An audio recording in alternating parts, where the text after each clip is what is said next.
Abi, should we read a lot of meaning into the names, the missing names?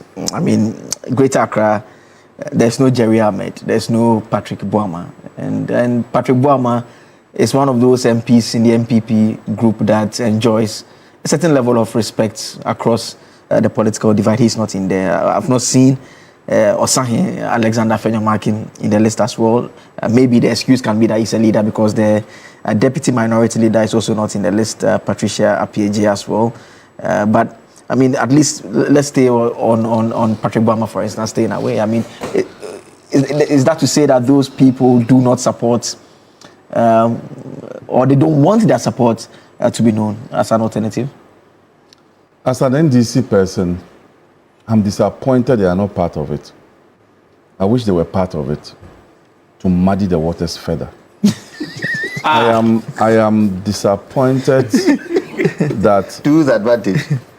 I'm disappointed that they didn't to the CPP's advantage.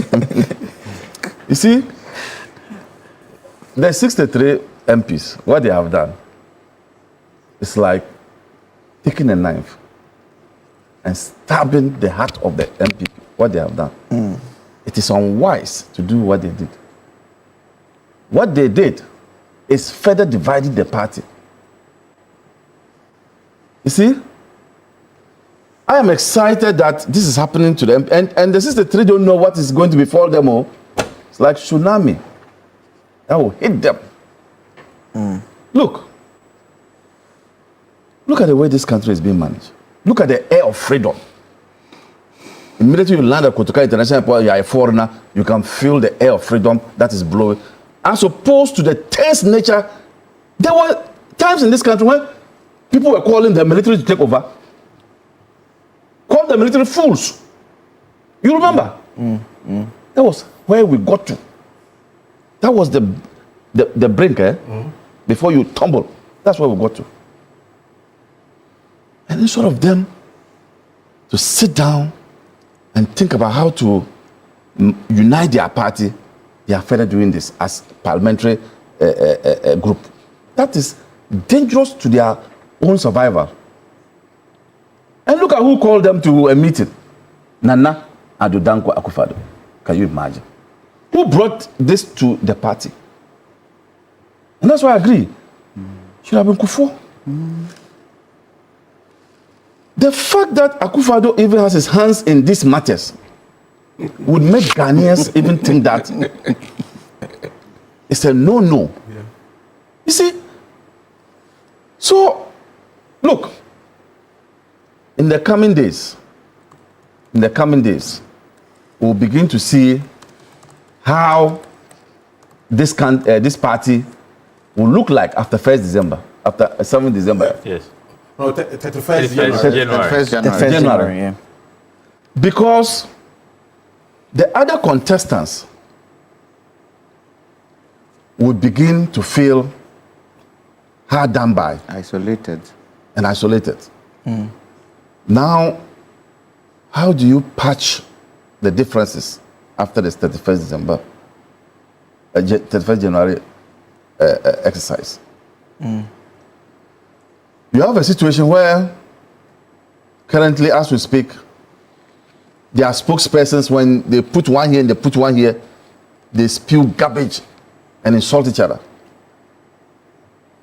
You have a situation where the party seems not to have direction. You have a situation where the MPs who are supposed to show leadership in parliament, once in parliament, they are walking away, they are not taking part in activities, they are unruly in parliament. So the party is no more attracting people who, look, for the first time, the MPP ran away from elections.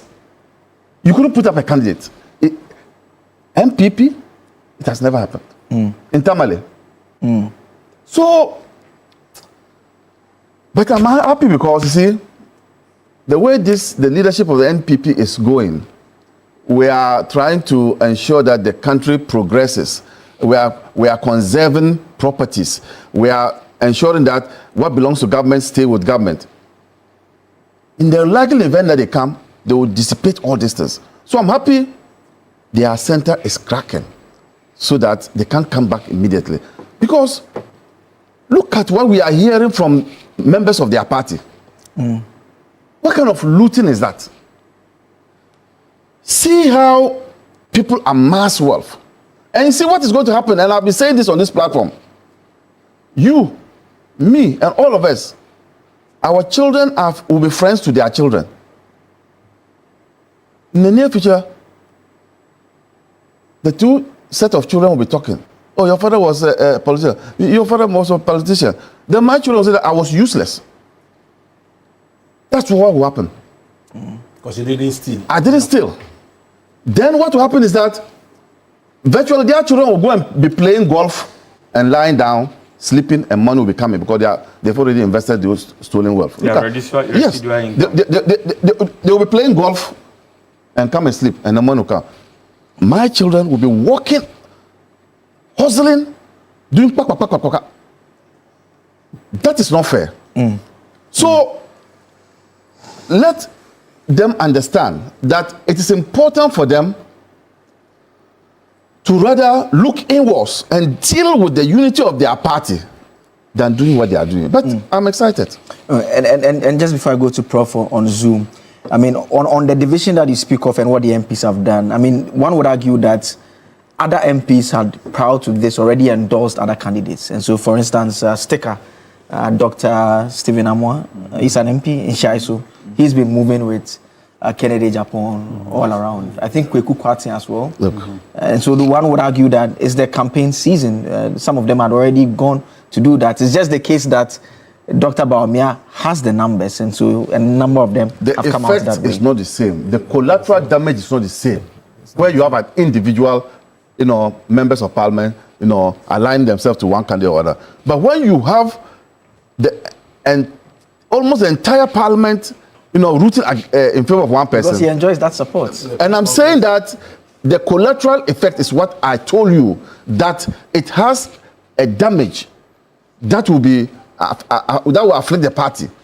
It is different when an individual MP is found doing those things. Okay. That's different. The effect is not the same as when you have an entire 64 MPs, 63 MPs coming to. Even Comrade Japan really followed Bawumia during the last election. So yes. Now he's contesting him. So individually, it's normal.